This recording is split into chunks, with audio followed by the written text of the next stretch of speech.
Well, welcome to It's a Sure Thing with your host, Diane Murray-Clements, the insurance podcast that takes the events of the day and examines the liability behind the headlines. And now, here's your host, Diane Murray-Clements.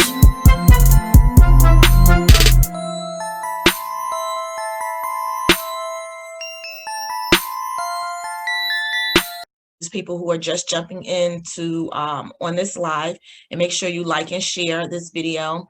I have Iyea, Brandy, and she owns Creative Family Services. And what state are you located in, Iyea? I am in Georgia, from Jersey, but I'm in Georgia. Okay, so she's located in Georgia, but she helps people with family services regarding mental health, specifically in the Black community. So Iyea, tell me a little bit about your business, how you're operating now during COVID. And by all means, I know that you're recovering from COVID. Let me know if this becomes too much and you need to, take a break or stop. Okay. That's perfectly fine. I do counseling services, whether it's individual counseling, family counseling. I also do support groups for people in the African American community. We started obviously on site. People will come to us, schedule their appointments, come in, do their services. But during COVID, for both their safety and for my safety, it no matter how far away you are within a space, it's still dangerous, because if someone coughs, right, whether they have a mask on, it still can spread. And the truth of the matter is, people never just keep their mask on. They take it off for whatever reason. In that second that they take their mask off, that germ has now spread all across the office. And so we switched to telehealth, which allows people to have their usual appointments, just as we're doing now. They can see me, I can see them. Because a lot of counseling is being able to read body language, is being able to see facial expressions, is being able to ask questions and seeing how people respond to it, right? It's that sort of personal relationship that you develop with your clients. And in the African American community, we are people who are used to being within a community. We don't do very well by ourselves, because our whole history speaks of us working together, whether it was to build Tulsa or it was to build all the bridges and roads that we've built in this country, right? It's because we've worked together. And so counseling is the extension of that relationship. I partner with and collaborate with my clients to be able to help them to move past whatever things that they're experiencing. And sometimes people don't even recognize or realize that they are going through something. They may come into counseling because a relationship ended, right? Or they may come into counseling because they lost someone. But beyond that, there are some deep-seated emotional traumas that have pushed them to this point, that even though they lost someone, but it's already been there.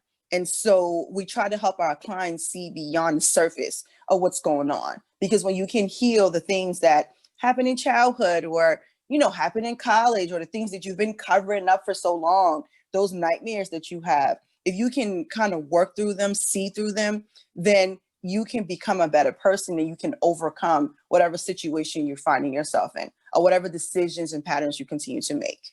So speaking on the Black community, we are a community of people who will just take in everything that happens to us and say we're dealing with it and we'll cope with it. And we don't do a lot of outreach to look for help when it comes to our mental health. So How do you recognize within a family, for instance, a parent to a child or a child to a parent, that something is just not the way, it's not normal, like that you may see signs of depression or anxiety? Like, how do you, especially in COVID, how do you recognize that a child sitting in their room is in their room too much by themselves? Like, how do you recognize them? What do you do with that as a parent? As a parent, teenagers, right? Depending on the age of your kids, teenagers tend to like to be by themselves. That is their usual thing. But how much of that being by themselves is them wanting to be alone, and how much of that is the fact that they may be feeling depressed or down or just unmotivated? And I think that, we are dealing with our own mental illness. So it's kind of, and I don't want to say mental illness, because not everything is a mental illness, right? Sometimes it's just a matter of you are kind of stuck in your mental well-being and your path and your usual things you're used to doing is kind of changed. So it's not an illness per se. It's just that the mind is a muscle, just like when you go and work on your stomach. If you don't keep doing it, it won't tighten up. It's the same thing with your brain, right? And so I have a 15-year-old. He has social anxiety. He does not like to be around a bunch of people. If anybody comes to the house, he will go to his room and close the door. Now, I understand that he has social anxiety, but if he's in his room from the time he wakes up until 12, 1 o'clock, I'm knocking on the door like, hey, let me see your face. What are you doing in there? Are you playing a game? Come sit on the couch with me. Let's play it. You could play the game sitting next to me. Do you want to watch something? Let's have some sort of a discussion. Interrupt the routine that they are adjusted to. Because what kids will do and what teenagers will do, they'll stay in their own funk, meaning like their own mindset. If they're thinking they can't do it, then that's what they're thinking about. Is they're sitting in there and they're replaying over and over to themselves, whatever thing happened. So let's say, for example, you have a kid who is struggling with digital learning, right? So a lot of the kids are struggling with digital learning right now. And they have been in their rooms working on whatever. You need to interrupt that and say, hey, come out, get something to eat, come get something to drink, go take a walk around the block, go do something else, break up the monotony of what they're going through. But sometimes we're so stuck in our own issues, right? Our own challenges of what's happening with us and what's going on at work. And I'm not motivated that you feel like a hypocrite for telling your kid to get out the room when you really just don't even want to get off the couch yourself, right? Or you just don't want to do anything yourself. So I would suggest some family mindfulness. That's my way of getting out of the rut, even if it's a few minutes of deep breathing for the whole family. Like get everybody together, quickly do some like deep breathing, or do 5 senses observation, which is just basically looking around and saying, okay, what do everybody see? Everybody just say whatever they see. What do you smell? It could be a candle, what do you smell? What do you hear? It forces people to come out of their reverie and into the moment. And you can just do that a few times a day and grab the family from where they are. And it helps them to get out of that funk and that place that they've been and back into the moment. And even for a second, you've just changed that up. And I would say, we're home a lot more. Make your home somewhere that you want to be. Put up some positive quotes, even if you have to print them out and put them on the wall, put them on your kids' doors, put them on the mirrors in their rooms, put them in the bathroom mirrors, put them in common places that everyone is looking.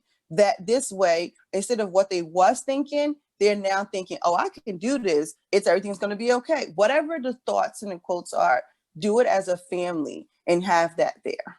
So those are just some ways. That's important. I recall, I am, and I wouldn't say a survivor of 9/11, but I worked in the World Trade Center during 9/11. And literally, I would have social anxiety at the same time. And I went to see a psychiatrist, I can't remember which one. And actually, I think it was psychiatrist, because my mom worked at the hospital and she actually sent me to the head of the psychiatrist of the department. So I went for 2 weeks, and after 2 weeks, he was like, you're experiencing what's normal after something traumatic that's happened. This is not something that's going to continue. He said, if you just keep gradually doing what you were doing before getting back out, he said, this will wane off. And what I noticed was, even just going into a grocery store, I was panicking, like, I need to find an exit. I need to make sure I know where all the exits are so I can get out of here, as if something was going to continuously happen. And after I started to calm myself down and start to think about it, like in my head, I started, because you get in your head sometimes.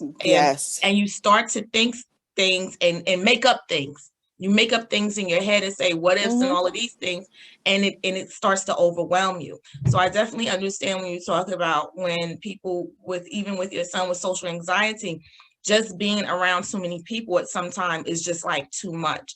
I was the parent, because my daughter's in her 20s now. I was the parent that always kept her involved and stuff.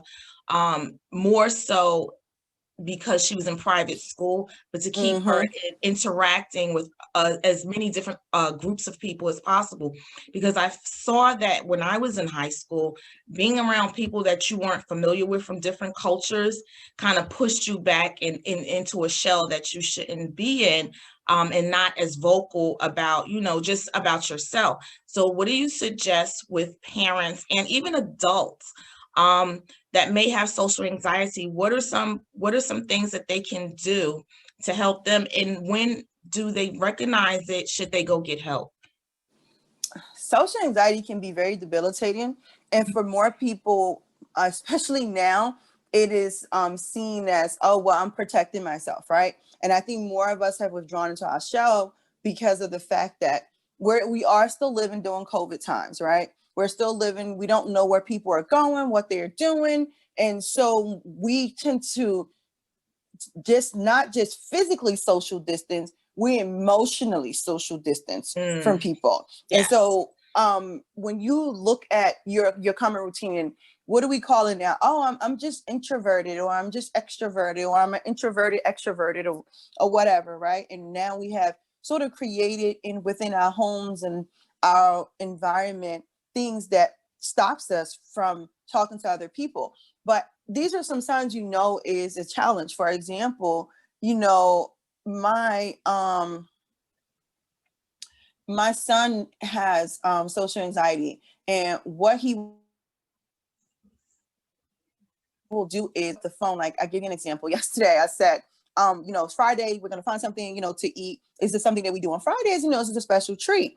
And so I said, well, you need to call and make a phone call to get the food that you want, right?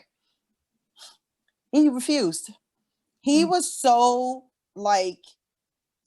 unable to, he was like, people are just draining from me right now. I just can't. And he ended up eating like old tacos because he couldn't just pick up the phone and call to order a pizza. Something as simple as that. And so later on that, like last night, I know he was hungry. And so I was just kind of looking at him, and I'm like, all you had to do is pick up the phone. He was like, Mom, it's just too much. I just couldn't talk to people today. That's a sign for me that he needs to go back to counseling, because the coping skills that he had developed before, they clearly no longer work in. Now, he's further and further into his shell.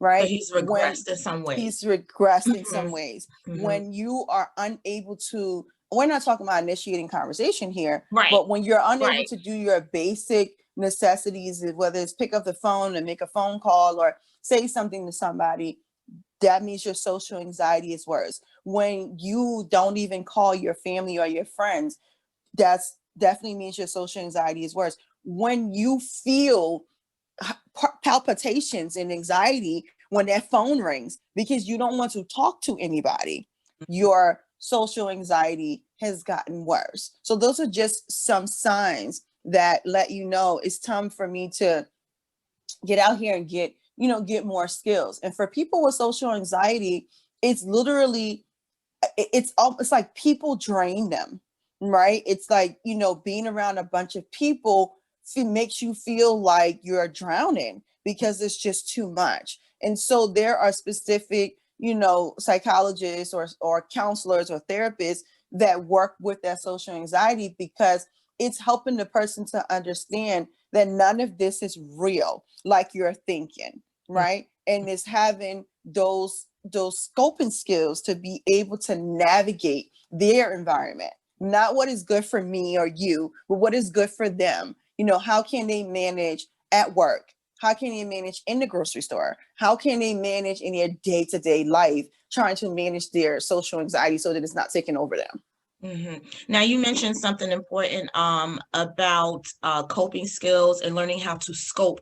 And I guess you mean by scoping, being able to recognize when you're in certain situations and how to handle those situations. That's very important, because I think, like I said, going back to being in your head, reacting and creating different scenarios that haven't actually happened, that you perceive that may happen based on what you may or may not do. So you know the choices that you make, like if I do answer the phone, what's going to come after that? If I don't answer the phone, what's going to come with that? You know, all of that that's built up with that. That's a lot to deal with. Yeah.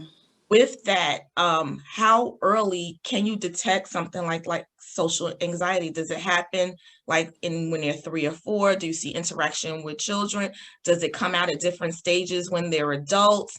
Like, are there different events that trigger it? I mean, because even with watching the news, and I'm sure, and it was funny, even as you say this, that what happened this past week at the White House, I'm Ooh. sure it triggered a lot of people, because just watching the interactions on Facebook, people had very different emotions and how they described what they saw. Some saw it as terrorism. Some saw it as the world is ending. I mean, it was very different extremes to that. What do you say about like life experiences, stuff like that, and sometimes turning off social media? We're triggered by so many things. And I know being in the counseling industry, we had a post in one of the groups I was in about all of the buzzwords that's come out of this year, right? We have, being triggered and holding space and all of these buzzwords, but they came about because people finally started to understand mental health, right? These are words that we've always used and they've always been part of our vocabulary because this is our lifeline, so to speak, right? It's our careers, what we do. But I think that a lot of people was triggered.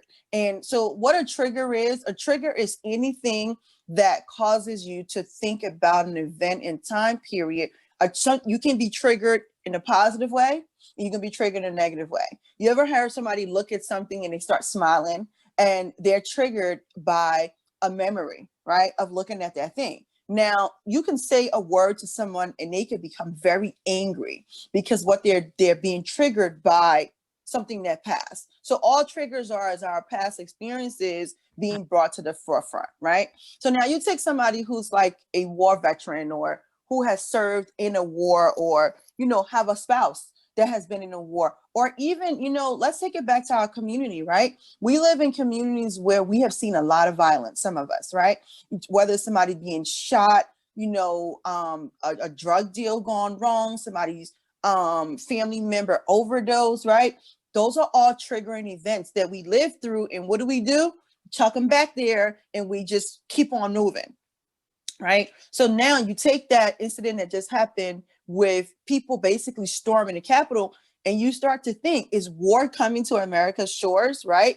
Is war, actually happening? We have older people in our community that have lived through, Yes. civil rights. They've lived through riots. Mm-hmm. They've lived Mm-hmm. through things that will Mm-hmm. probably break people down.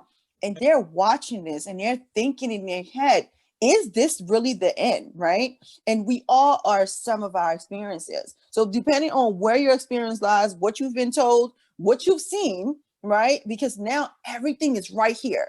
Gotcha. Before, when John Lewis was walking across the Emmett Pettus Bridge, none of us was there. We had photographs, right? Those who were there have their memories, but it wasn't so broadcasted. Right. But now that visual of what happened in DC, it's going to be here forever because what do we have? We have access. So those people, depending on what is flowing through your brain, you're going to hold on to that.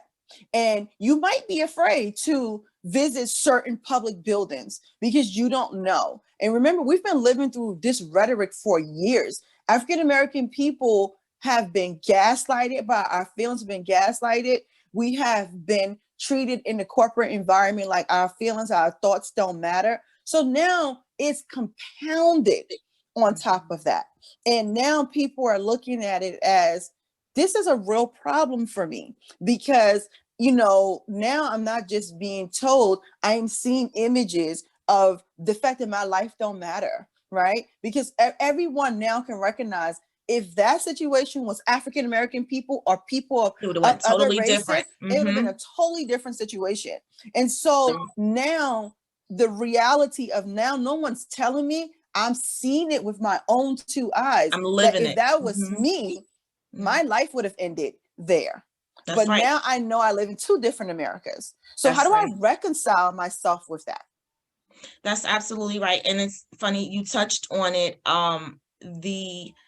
The Black community, what we've seen, what we've lived through over different generations, and how there are really two Americas, and how as Black Americans, and some people represent themselves as ADOS, Americans descendants of slaves, that we have been going through this for 400 years, and it's compacted. 400 years of trying to fight to be who we are, just to have the basic humanity, care that you give to other people in respect. Fighting in, like you said, in the workplace. They just passed a law this past year in regards to hair in the corporate world in New Jersey. Like, why do we have to pass these laws about my hair? Like, before it was clothing, it's all of these different things that make us different in who we are, that we're still trying to fight to be independent. And all of this is mental anguish on top of us, one on top of another, because every generation has their own, like you say, their own problems that they carry on to the next family, family member, from generation to generation. How can we as Black Americans break this generational curse? Because that's what it is. How do we get to a place where we can mentally and not separate, but I guess, and not adjust, but to cope with it? How do we cope with this and not be broken? Because we are very strong people, but it's a lot. I don't believe any other culture has been treated as bad as our culture and could get as far as we have based on the treatment that we've received. I think it's acknowledgement, right? Excuse me. We don't like to acknowledge that we have trauma. A lot of us don't want to acknowledge we have trauma. What do we tell people? Oh, you just need to be strong and just get over it. Oh, we just need to pray it away. You just need to talk to God. I hate to say this, but that's been part of the biggest issues in our community. We've been telling people to get over it. That's gaslighting somebody's feelings. That's not fair. Some things you can't just get over certain things, right? We've said, just pray it away. Oh, honey, just talk to Jesus. Well, Jesus invented everything else. So why is it that, counseling, which was invented by Jesus, you don't want to use? It's just like, use your tools. Yes, please talk to your pastor. Go see your therapist. Talk to your family members. Recognize though your pastor and your family members are not your therapist. Seek professional help. And that's part of, we have post-traumatic slave syndrome. Like, the way we do things, it sometimes can be seen as we are responding to what has happened to us. We're reactive to it. We're not yet able to be preventative, right? And that's where the part about, as far as like generational curses come in at. People say stuff like, don't yell at your kids. Look at, the ways that you grew up and the things that happened to you, and try to change that narrative for your children. I always say, I went to school and I'm grateful that I went to school, and, you could say I'm second generation. My dad's sisters, they all went to college or whatever, but, they stopped at like a bachelor's degree and barely made it. And I was able to go a little bit further, but my student loan debt is like sitting on top of my shoulders. I don't want that to be my son. So that's how you break generational curses. You start thinking of different ways to do different things, right? You talk to your kids differently. You introduce them to things in a different manner, right? You take them places that they've never been. You give them the experiences to want more. Exposure. Exactly. It's not enough for us to say, oh yeah, I'm going to change things, but you have to physically change your children's environment. And, so there's a double-edged sword to that. I grew up in East Orange. I went to East Orange High School, and, I did all of that. And I promised myself when I started having kids that I would remove my son from the environment. But the double-edged sword to that is, I don't necessarily think I brought him into a different environment. I just brought him into a suburban environment where racism is very rampant, where we live. People say and do certain things. And so then I have to make sure I fortify my son, as a Black man in Southern America, to be able to handle that and let him know no one has a right to talk to you this way, treat you this way, your feelings are very valid. I also have to normalize counseling for him. I have to let him know it's okay to talk to someone if something is wrong. You don't have to talk to your mama if you don't want to, but I'm here. Right. So there's so much work to be done on all ends of the spectrum. And, you know, we have our older generation who may not feel like, you know what, mental health is important, but they're also stuck in a time period reliving the Civil War. They're also stuck in a time period reliving, oh, you don't do that in front of white people. That has been like the most traumatizing thing I've heard Black people say to their kids. You are embarrassing me in front of these white people. Who cares? Which is very true. My grandmother was in her 90s when she passed away in 2015. And I recall having a conversation with her when Obama ran in the first election. And I said, Grandma, you know, you got to vote for him. And we were having this discussion. And she was like, I'm not voting for him. He's a Black man. He's never going to win. I'm voting for Hillary. I said, Grandma, you can't. She said, no, he's not going to win. I said, he can't win if you don't vote for him.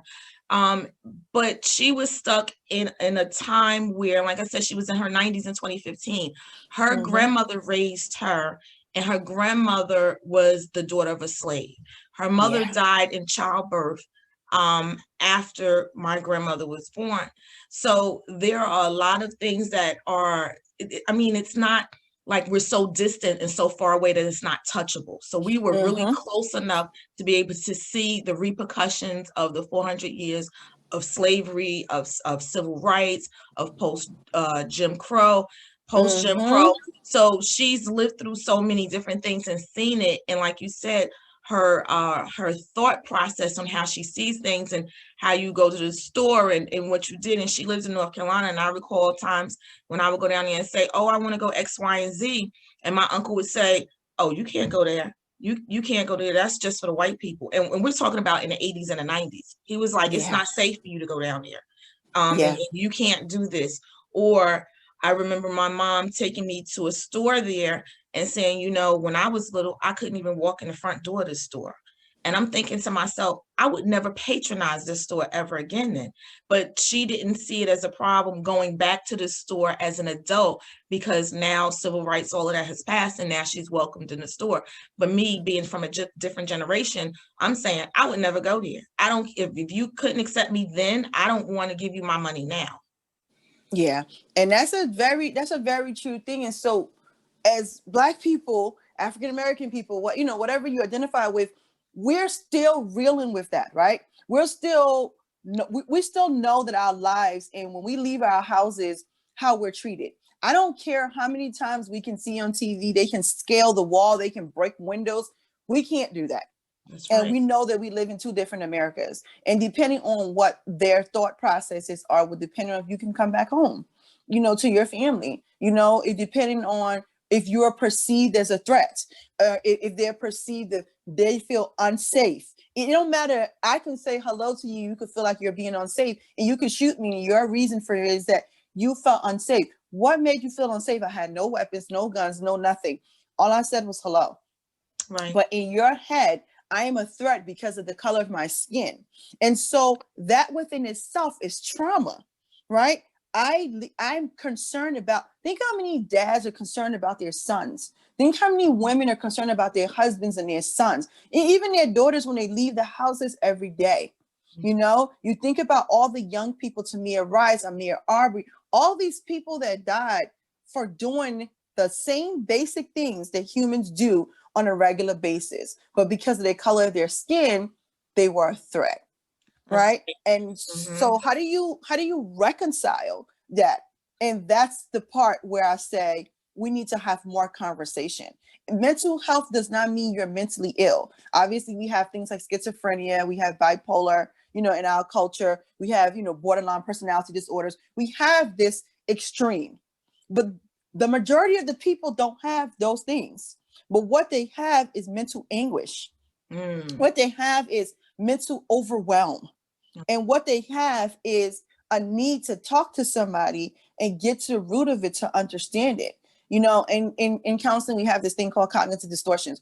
Everyone suffers from cognitive distortions. That's like, the thought of, I'm not good enough. Oh, that's just too much. Oh, it's always my fault. Oh, it's always your fault. It plays in our minds because that's who we are as humans. And the goal is to, sort of overcome that, right? But if that is playing in your mind along with all your other experiences, it holds you back. That's why they said you first achieve it in your mind and then you physically achieve it. It says so in the Bible. You first have to believe in it, then before you can get it. But as a people, the Bible has been used as a weapon against us, right?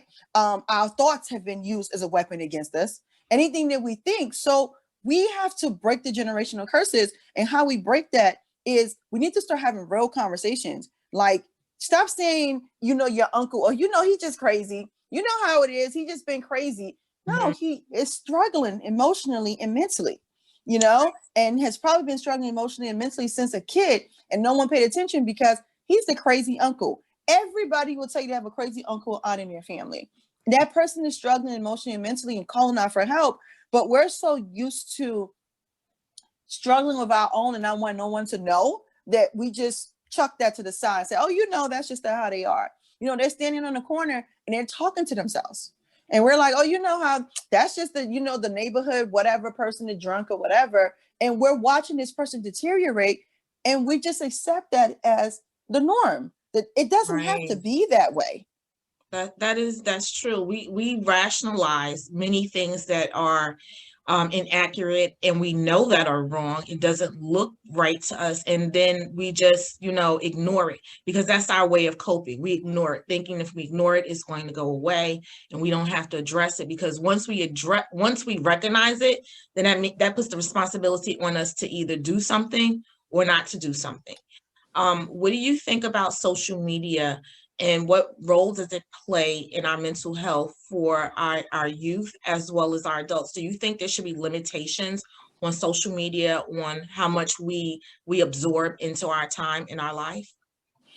I think that as a parent, you owe it to yourself and your kids to put some sort of a limitation on the time they spend on social media. Because I think so. What I've been noticing a lot lately is, and I tell my son, I say, your generation is very depressing. And they listen to, whether it's music, and it's not social media per se, it's just they have access to so much stuff, right? And they tend to find themselves, teenagers are naturally depressed. I don't know what it is about them. The world is coming to an end. Oh my God. You think about Romeo and Juliet, right? They are the most dramatic teenagers you've ever met. These two people actually killed themselves because they couldn't be together. And it's like, who does that, and where does this is this like a thing, right? So now think about that, and think about your children, right, and the teenagers around you. And then they have stuff like, I have one client, and she listens to Juice WRLD, and this young man was very, very talented, but very, very depressed. I even want to say to a certain extent very disturbed. But I don't want to say it's their generation, because we had Tupac, right? In my generation, and Tupac constantly talked about how he was going to die. He talked about what was going to happen to him. That's very depressing. That is. Right? Yeah. And so that focal point of being a teenager and focusing on the one thing, and that one thing not being happy, and then you listen to it over and over again. My one client, she will listen to Juice WRLD on repeat 4 or 5 times a day. And then she's like, well, I'm just not happy. Well, of course you're not happy, because you're here being programmed by something telling you that you don't need to be happy and that life is bad. And so I said to her, I give her a homework assignment. I said, for 3 days, you can't listen to anything like that. You have to find some other thing to listen to reprogram your brain, because you have gone so far down. You don't even know what it feels like to be happy anymore. You don't even know how to enjoy little things. And so that's the thing I say about social media. When I got sick, I had to come off social media because number one, I couldn't answer people questions. Everyone was inboxing me, and with the emergence of Clubhouse, and I was on Clubhouse. I was on Clubhouse some days for 6-7 hours. I remember I hosted one room on Clubhouse on mental health, and we were on there for 5 hours. And well, I just got on Clubhouse a few days ago. I'm going to say a few days ago, but I think it's probably been 6 days, and every day but today is the first day I have not clicked on, and I have to turn my notifications off. And I'm actually doing a club room tomorrow. with another person, but it is very addictive. And I think it's Yes. addictive because it's new and it's Mm-hmm. information, and Yes. it's people, you're really having live conversations as opposed with Facebook. There's interaction whenever people jump on, they're texting or typing in their responses. So it's not Mm-hmm. the response off the cuff that you would get if you're having a natural conversation with somebody. So it brings you Yes. back to like the chat rooms back in the day, or it brings you back Yes. to when you had 3 or 8 calls and all your friends would get on the phone together and everybody's talking about different things, and somebody veers off to another conversation and then you start going with that. So it's more personal than It's very any other. organic. Yes, very organic than any other social media site. So I think that's what makes it so addictive, especially while everybody has been retreated back to their homes. They want that engagement. They miss talking to different people and going into the office and having conversations around the water cooler and all of these different things. So Clubhouse is very addictive. So if you're on there, I say you have to monitor the time that you're on here, and just say you have to shut it off, because I find myself even in my office working, I have it playing and I'm listening and I'm working at the same time. And I'm one of those people that I can't just listen. I need to engage. So I'm raising my hand because I have a question. Even if I don't have a question, I'm raising my hand just in case a question comes along. So Yes. yeah, so it could be too much for some people, some type personality. So yeah. Yes. Communicating in PTSD, you referenced that. What is PTSD? And what does it look like in the Black community? It could look in various different ways, I assume. Mm-hmm. People tend to think of PTSD to only deal with the military and veterans and, people who have fought wars. PTSD is any thought or feeling that take you back to a place that has sort of this reoccurring memory, right, of the trauma that occurred for you. And, it stands for post-traumatic stress disorder. So let's say, for example, you lost your fiance. He was going to work and he got into a car accident, or she got into a car accident, right? Every time you get near this car, you literally have night sweats, or, every time you think about it, you have heart palpitations, and, you can't function enough to go to work. You can't function enough to even make yourself a meal. You just are stuck at that one place of what happened. That's post-traumatic stress disorder. It's how you're managing it and how you're dealing with it. So there are so many different ways to deal with PTSD. There are people specifically trained to deal with PTSD. Art therapy has been shown to be very effective for PTSD. There's something called EMDR, which is forgive me for not knowing the exact acronym, for what it stands for, but basically is using eye desensitization to be able to reduce the trauma and the stress that you store in the brain from the PTSD, right? There are brain spotting is another one. Talk therapy is okay, but you need something like, cognitive behavior therapy to work with that. And there's another one called cognitive processing therapy that helps. Anything that helps a person process through the actual trauma in a safe way, right? To get them to see that, yes, the trauma occurred, but we now need to change our thoughts around the trauma, and those thoughts change our behavior. That's how we move past it. It's not saying the trauma didn't occur, it occurred, but you have to learn as the living to move past it. Or, as someone who survives, like some people are survivors of childhood sexual abuse, right? Some people are survivors of domestic violence, or even, childhood physical abuse. Those are all things that are still playing in your mind, and you respond to them based on the trauma that occurred. I had one person tell me that she, even as an adult, she shirks because she knew that as a kid who was being sexually molested, that if her abuser saw her as being beautiful, then they would molest her. And so as an adult, she just learned to sort of hide her light because she didn't want no one to see her. You And want this to is kind of walk someone, around being invisible. yes. And so then you have to then help that person process through the trauma that, one, it wasn't their fault, and that no matter how invisible they thought they were, the person who was doing the abusing had a mental illness, because that is a mental illness, right? And so it was never their fault. And then you have to teach them how to process through the trauma to find a new way of being. And that, shirking in light, it's not helpful for them. So those are all the things. So what do you do to help a person come out, not so much come out of the shell, but stop blaming themselves for other people's actions? Because I think that's where we find ourselves. Whenever something happens to ourselves, we blame the other person.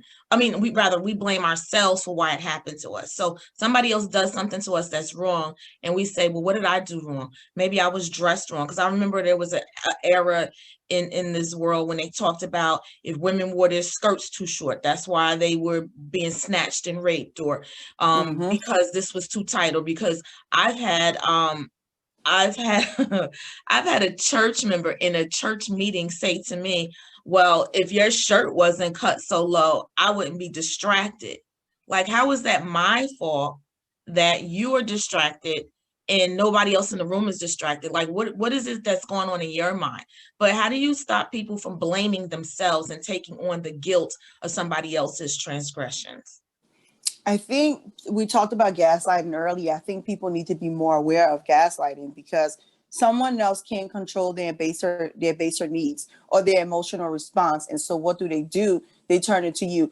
We don't often talk about in our society about the lack of emotional intelligence. A lot of people are not emotionally intelligent, which is just basically the ability to control your and regulate your own emotions. It's okay to be upset with somebody, but it's not okay to say it's your fault that I hit you. No, it's not. It's your fault that you hit me, because you could not control your anger. And so therefore you decide to physically abuse me, and you need to be aware of that. That you bring a good point, because I am another, not only a Clubhouse addict, I am weaning myself off of housewives, reality shows, because they're not real. They're all fake, and most all of them prescribed. Most of them are broke. We started watching because we wanted to see this rich and fabulous life, but they really don't have a rich and fabulous life because they're broke, most of them. So there was an incident, and there have been two incidences on one on the Housewives of Potomac, which was recent, with a young lady, Monique, where she attacked another girl, Candace, on the show, physically attacked her, hit her.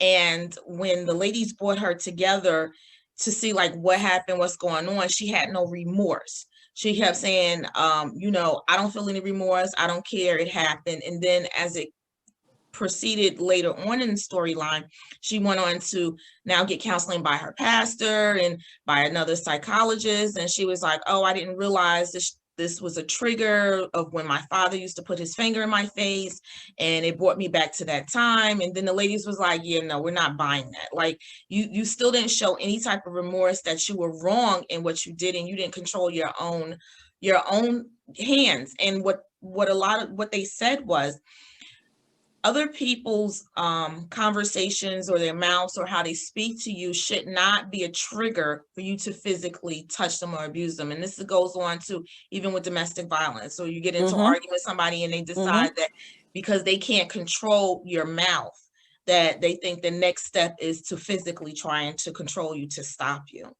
Exactly. Yeah. So I think that's something that people need to recognize. And I think when we look at when we have these transgressions, that we have to recognize that everything we do is by choice, whether we choose to argue with somebody or choose not to argue or hit them or not physically hit them. Of course, some of that is based off of how you were raised and problem solving skills, but a lot of it is also choice as well. So I think people should recognize that. And it's important that you said that in regards to that, and just recognizing, mental health is not a mental illness. It's just, a conditioning of how, based on a whole bunch of things on how you were raised, what you've learned, your experiences, what you're exposed to. Because what one is exposed to, somebody next to you may not have been exposed to that. So they react differently for situations. And as parents, we have to recognize that, I have clients, I work with kids and families a lot, and the parents are not aware of how your kids are watching you. They're paying attention to how to navigate this life through the way you navigate. And you have a lot of parents that argue a lot. And, I don't pertain to know what's going on in their relationship because I'm not their therapist, right?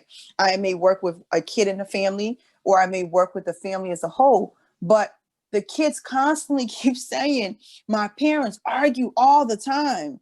They argue all the time. And so then what do the kids do? They argue with each other. And then the parents are like, oh, they never get along. They're always arguing. Yeah, they're picking up what you're doing. Mm-hmm. You are their role model in that sense, right? Now, we know adults argue. It's just part of life. It's, and it's a communication thing. But arguing on an everyday basis, there's something deeper going on there. And so then you have the kids who are then doing it. And then imagine if you have one parent that is abusive. And so now the kids are watching that parent be abusive to the other parent, or to other family members, and they think it's okay. And they'll either do one thing, they'll either become the abuser or become abused. And so they internalize that behavior. If I do this, then this will happen to me. Or if I do this, and this person will stop. So if I'm either going to abuse somebody else because I want them to stop, and that's how I watch one of my parents or somebody in my family stop it, or vice versa. And so those are the things that we don't pick up on. And I often say the stuff that's wrong with kids is the parents' fault. And when I say it's their fault, not as in, they're terrible parents, but it's their fault in the sense of they've picked it up from them. Mm-hmm. And if the parents change, if the parents change, the kids will change. Right. That's so true. That's so true. So Iyea, how can people find you for services, for online services? What is your availability, and when do they know that they should be reaching out to someone like you for counseling? So a few things as far as that's concerned. So I am only licensed to work in Georgia with families as far as counseling is concerned. But I do mental health coaching, which is slightly different. It's less about, it's just becoming more aware of, of your triggers and understanding the things that may trigger you. And I can even teach coping skills and things like that. Whereas counseling is about really processing those deep-seated traumas, right? It's about really getting to the root cause of everything. So two slightly different services. So with mental health coaching, I can do it anywhere in the world. With counseling, I can only do it in Georgia. People can reach out to me. I have my website. I'm actually, forgive me, so it's under construction. I'm very particular about certain things. And so I started editing it and then it made a mess. So I'm still fixing it, but you can still reach me at iyeabrandy.com, which is IYEABRANDY.com. I'm also all over social media. Your best bet to reach me on social media is through Instagram. I have 2 pages on Instagram. If I can't be of service to you as far as being your therapist or your mental health coach, I do have another business as well that matches clients with therapists, which I know is a big deal and a big problem. If you ever search Black therapists right now in Google near me, you will come up with all of these companies that have Black therapists working for them. And which is unfortunate because those therapists don't make enough. And I'm not saying they're not doing a great job, but you're much happier when you work for yourself and you're able to focus on your clients and not the peanuts that they're paying you working for these companies. So find me on social media. You can find me at Counseling Diva on Instagram or at my_therapist is Black. So Counseling Diva or my_therapist is Black. And I'm on Clubhouse all the time, guys. And I have my name on Clubhouse. So I host a room every Tuesday called a Therapist Roundtable. And I'm going to start hosting Ask a Therapist sometime throughout the week. So those are just some ways to get in touch with me and reach out to me, ask questions. If you're looking for a therapist, I will help you find one if I'm not a good fit for you. But I will tell you that I do work with, African-American people. That is my favorite community to work with because I know what it's like being an African-American woman, especially with all of those things that we have to go through, managing family, managing friends. In this pandemic, we still not taking care of ourselves. We're not taking care of our health. We're just still being everything to everyone. So who's what to you if you're taking care of everybody else? So that's my job. Come on, let's, collaborate together and let me help you to be able to find that common ground and take care of yourself. I tell my clients all the time, It's great you want to talk about your kids and your husband and your job, but I want to talk about you. What are your needs? You know, what do you need to get through this life right now? How can I help you to cope and to thrive and to do better in 2021? So that's my job, is to partner with you and collaborate with you and to help you become a better version of yourself. So I work with families with kids, especially African-American women. We do a lot in the community, and it's time we start taking care of ourselves. Absolutely. I so thank you for your time and sharing your experience with us. I hope that people will take this advice and know when it's time to seek help and not keep it bottled up, because that's important, so we can create a community where we don't have to keep carrying on these generational curses with us to the next generation, because that's most important. So thank you. You're welcome. I also wanted to add, for anybody in the audience who's interested, I just wrote a book. It's called A Gratitude Journal. I won't have a copy with me here, but if you go on Amazon and you type in my name, it'll come up, and it's a 45-page journal. It's pretty big in it, because my goal is for you to be able to really reflect on your journey, and it helps you not just with gratitude, but gratitude is the way to get to the next level in your life. So it's a first step. If you're not ready to commit to counseling yet, you can start off there.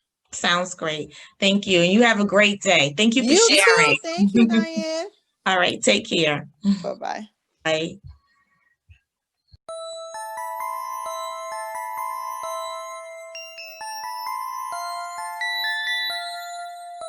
You've been listening to It's a Sure Thing, sponsored by DLM Insurance, with your host, Diane Murray-Clements. Join us again when we take a look at the role insurance plays in today's hot topics, right here on It's a Sure Thing. Subscribe and follow us on YouTube and Instagram.